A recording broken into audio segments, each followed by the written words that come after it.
Nietzsche, in his study of Greco-Roman tragedy, discusses about two diametrically opposed ways of arriving at the concept of existence. The Dionysian strives to nullify the duties and consequent limitations of existence. At the most crucial moments, he seeks to escape the limitations imposed on him by his own five senses in order to obtain an experience of a different order. Along with Blake, he believes that the path of excess leads to the palace of wisdom. Apollonian condemns this attitude and often has only a faint idea of the nature of this kind of experience. He sticks to the golden mean, does not go off the beaten track, does not succumb to mental dissipation. Even in the rapture of the dance, he remains himself, preserves, according to Nietzsche's beautiful words, his civic dignity.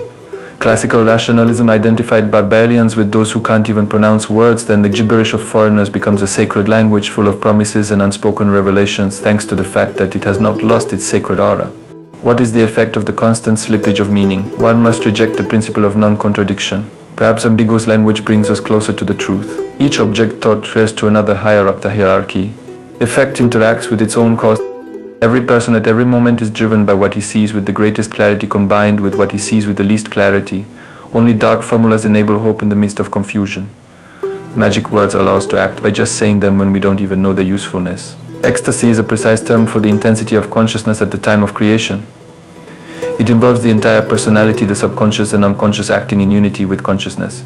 The painter, poet and musician entrain themselves to create new forms, a new kind of vitality and meaning. They are protected, at least in part, from falling into madness in the process of the rapid emergence of the new by the shapes imposed by the means they use, marble forms, words and notes. One protects against falling into a frenzy of unlimited, in no way orderly production of content. Lacan speaks of patients who have fallen into the disease of lack of form and cling to the walls of the hospital to have any reference to the real world. It seems to me that this demonstrates a very important issue, namely, to what extent can one emancipate one's own autonomy, experiencing reality? What is freedom, speaking of a human being in a social, ontological, and trans-social context? In Kierkegaard's case, the project of being an individual presupposes the impossibility of mediatizing one's own responsibility in the general. Therefore, the tragic hero, who lives in the realm of ethics, that is, in the realm of generalities, and can therefore make his experience intersubjective, and thus gain a foothold for his choice among the other members of the community, moves as in a dance compared to the knight of faith, who in the ordeal takes step after step ascending the mountain. For the latter consciously chooses singularity, implying a transgression of ethics, and in this act condemns the motivations of his own decision to uncommunicability, and himself to silence and absolute solitude. He performs a self-transgression beyond the sphere of common communication. Octavio Paz thought about it differently in the essay Another Voice. He writes, "Next to revolution and religion, poetry is another voice. Its voice is different because it is the voice of passion and delusion. It comes from that world, and from this world it is eternal and quite fresh.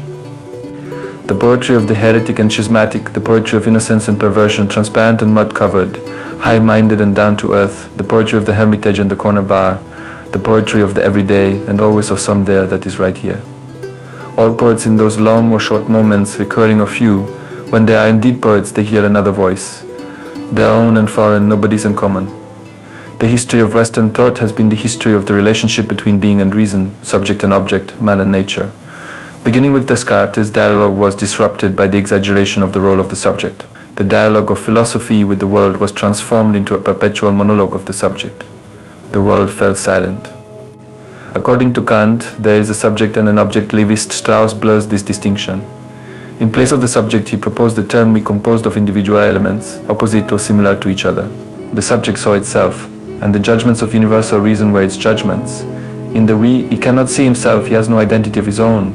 His intimacy is purely external. His judgments do not belong to him, he is the carrier of a particular judgment. It embodies strangeness. It is impossible to know anything about anything, from among other things in the US to deal with the transparent world through which a thing or spirit sees other things is through the unseen.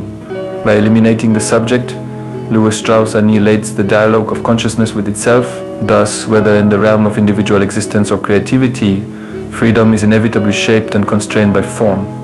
Autonomy and authenticity, while always elusive and fluid concepts, emerge from the tension between the internal and external forces that define human experience. We have examined human autonomy through the lens of those moments when individuals confront the limits imposed by societal or psychological structures and strive to transcend them. Example thoughts discussed here highlight how authenticity is either stifled by structures that suppress individuality or distorted by those that elevate it or absolutize it.